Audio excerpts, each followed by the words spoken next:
Bueno, sigamos lo que estábamos conversando. Sí, como comentaba, lo que realizó el gobierno de Bachelet en su apuesta presidencial fue una contención del movimiento social mediante falsas promesas. Entonces, la estructura de ese programa, el tan denominado programa que llevó a que el Partido Comunista pudiera defender su ingreso a la concertación y ahora cambiarle el nombre por nueva mayoría, estuvo basado en una reforma tributaria, en una reforma educacional, principalmente para garantizar la gratuidad de la educación superior, y también en una nueva constitución. Esas fueron las promesas del ofertón electoral que realizaron. Pero si uno se fija, no alteraron en nada la estructura del modelo. Entonces, si bien planteaban que iban a terminar con la dictadura y que ahora por fin se iba a acabar la transición, lo que hacen es una neoliberalización de las demandas del movimiento social. Entonces, por ejemplo, en reforma a la educación, que hacen primero una ley de inclusión en materia de educación primaria y secundaria. Lo que terminaron haciendo fue fortalecer a los colegios particulares subvencionados. Entonces, si la matrícula de los colegios públicos, que eran los municipales, ya estaba cercana a un 30% solamente y en 70% de las matrículas de la educación básica y secundaria en manos del mercado, hoy lo que hace es poner una lápida a la educación pública y meter igual cantidad de recursos a los colegios particulares subvencionados que son empresarios de la educación, o en la iglesia católica, iglesias evangélicas. Y eso lo demostraron como un avance. Y en ese proceso también participó Revolución Democrática, quienes eran asesores del Ministerio de Educación y que incluso contó con la aprobación de Giorgio Jackson al momento de aprobar esa ley. Luego viene la reforma a la educación superior, que aún no se aprueba, pero lo que sí se ha venido haciendo es la denominada gratuidad de la educación superior. Entonces sorprende con la liviandad en que el movimiento social se ha comprado ese discurso, de que efectivamente ahora habría gratuidad, pero lo que no hay más que una extensión de las becas ya existentes. Y antes la beca Bicentenario permitía que los 3 primeros quintiles estuvieran de forma gratuita, solamente los que pertenecían a las universidades del CRUCH y del Consejo Rector. Ahora lo que se hace es extender esta beca, que incluye también el pago de la matrícula y se extiende a más estudiantes. Que, por ejemplo, el año pasado representaba solo un 14% de la matrícula total de la educación superior en Chile. Entonces sigue siendo insignificante. ¿Es relevante para algunos estudiantes que puedan estudiar gratis ahora? Sí, por supuesto, eso es lo que viene demandando el movimiento social. Pero también el movimiento social ha exigido fin al lucro y fin al mercado de la educación, cuestión que el gobierno no se ha hecho cargo y no quiere hacerse cargo tampoco. Entonces uno ve cómo hoy día la universidad más beneficiada por la gratuidad es una universidad privada, que es la Universidad Autónoma del Sur, la cual es propietario el exministro de Piñera, Teodoro Rivera Neunda. Entonces vemos esas contradicciones en el gobierno de Bachelet. Lo mismo sucede en materia de nueva constitución. Algunos sectores plantearon que se venía la Asamblea Constituyente y jamás fue así. Lo que le entregaron fue la decisión al Congreso de que definiera el mecanismo por el cual se va a cambiar la Constitución. Sabemos que el Congreso no tiene una mayoría amplia y no va a poder permitir realizar reformas constitucionales sin el apoyo de la derecha. Y la derecha también hay que incluir a la democracia cristiana, que el mismo Chico Saldívar salió anunciando que el poder constituyente radicaba en el Congreso. Entonces no hay voluntad de cambio, lo que se hicieron fue cabildo o procesos de consulta sin ninguna importancia que hoy día deben descansar en la biblioteca de alguna universidad del país donde se están analizando dichos resultados del cabildo constituyente. Y con la reforma tributaria lo que vemos es que no ha aumentado sustancialmente la capacidad de recaudación y que en definitiva fue un anuncio vacío que ni siquiera cumplió con lo que pretendían recaudar. Entonces fue una reforma mal diseñada y que no alteró el sistema tributario. O sea, no se hace cargo que en Chile hoy en día quienes pagan más impuestos son las clases populares, porque el impuesto principal en la estructura tributaria en Chile es el impuesto al consumo. Entonces una familia que gana el sueldo mínimo, gana el 20% se le va en impuestos. En cambio un rico ni siquiera el 1%, porque puede evadir y tiene distintos mecanismos tanto de elusión como de evasión tributaria. Entonces vemos que hubo un gobierno que sustancialmente no cambió nada. Y eso devela también el por qué le fue de alguna forma mal a Guillén.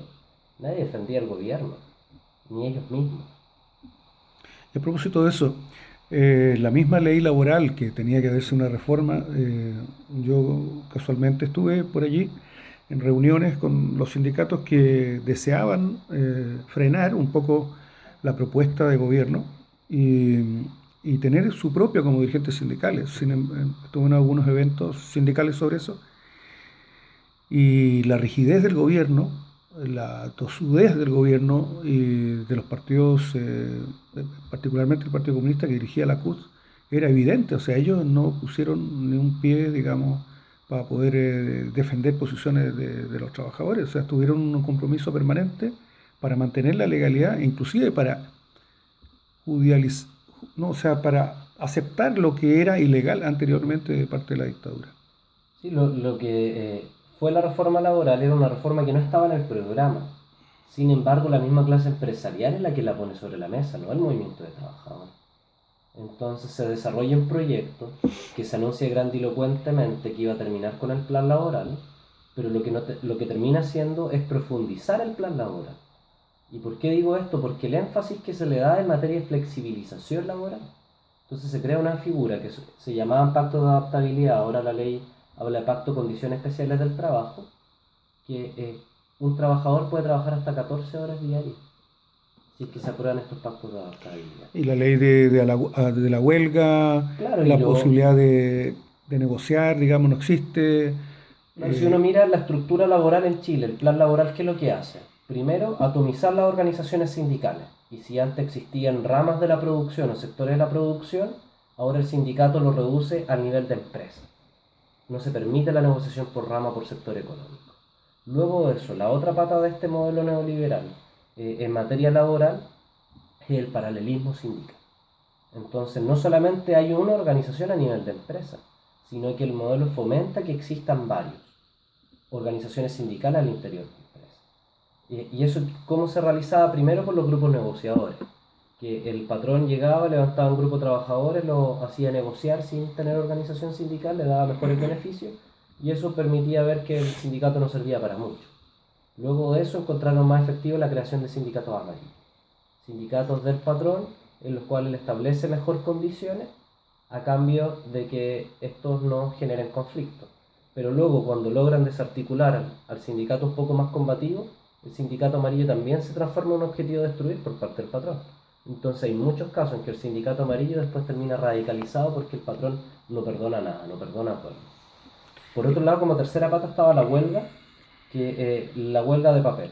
Es decir, la huelga no se podía ejercer en la práctica porque tenía un procedimiento sumamente arreglado. Y lo otro, la prohibición de negociar la dirección económica a nivel de empresa. Entonces, ¿a qué reduce la actividad del sindicato? A regalar equipos, a regalar canastas familiares.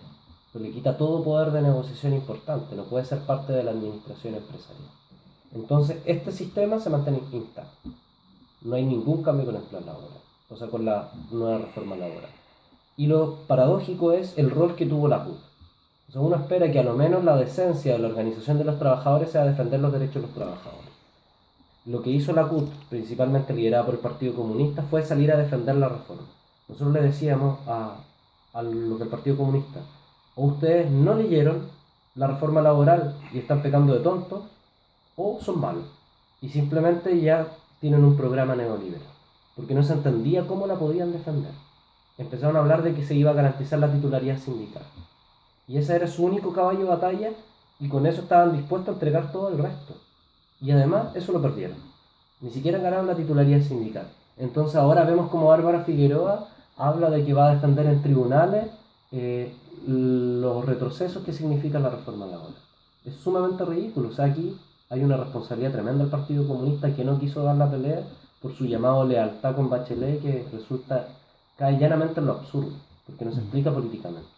Pero el movimiento sindical dividido, como está, es decir, el CTA, los privados, bueno, y otras orgánicas que existen alternativas a la CUT, puesto que la CUT se ha reducido a un grupo de disputa, digamos, entre un par de élites, ¿no?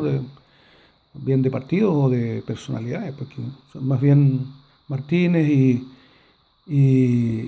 y la supuesta elección democrática que debía haber existido, que no hubo, deja muy desarmado el movimiento sindical, ¿no? Sí, el movimiento sindical hoy día presenta un proceso de atomización en términos de sus estructuras tradicionales, pero lo interesante es que también presenta un proceso de convergencia en torno a estructuras no tradicionales, como la Coordinadora de Trabajadores Nómadas.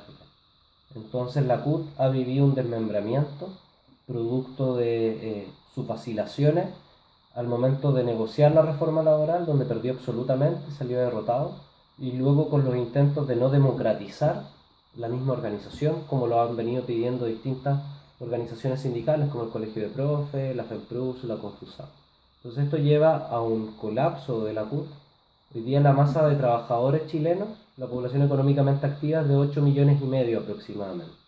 De eso solo un 13% está sindicalizado, significa no más de 1,5 millones de trabajadores. La CUT, según su última elección, que aún está siendo impugnada por tener padrones inflados, eran de 157.000 votantes.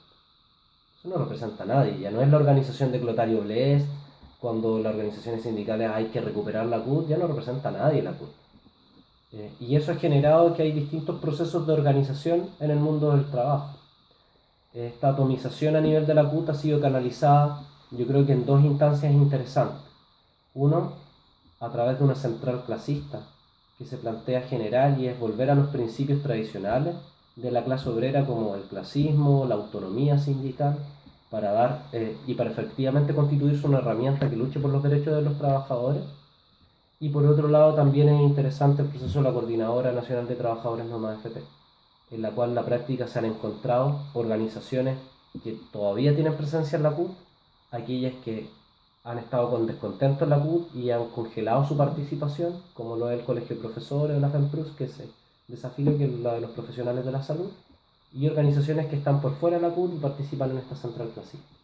Entonces hoy en día ese es el lugar donde se están congregando mayor cantidad de trabajadores organizados. Es decir, que hay una renovación, hay una oposición que va ganando ciertas posiciones, tanto en el Colegio de Profesores como en la ANEF también ha habido, por lo menos, si no un cambio total, ha habido una pequeña modificación, ¿no? En el último periodo. Sí, claro, en la ANEF, por ejemplo, está el movimiento de los cabreados, que plantea una impugnación a lo que ha sido el movimiento tradicional de la ANEF, liderado por los partidos políticos de gobierno. Por otro lado, hay una reestructuración y un cambio generacional también bien importante.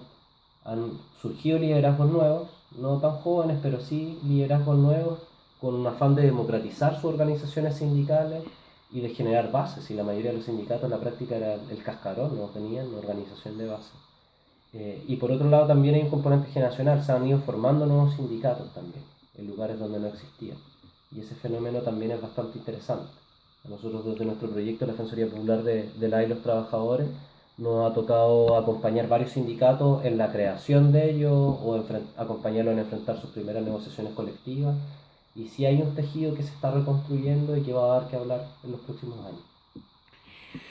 Eh, ¿Qué me podrías decir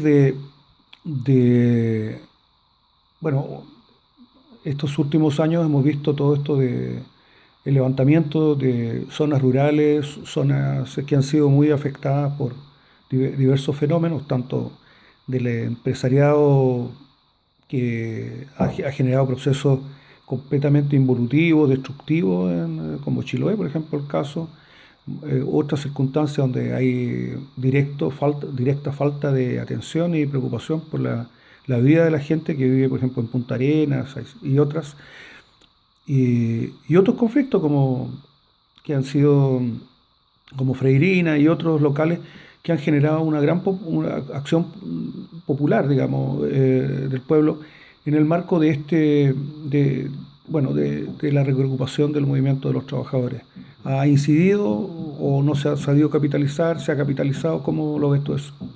Yo creo que los procesos han tenido distintas particularidades en torno a las formas en que se organizan y cómo se canaliza posteriormente esa organización.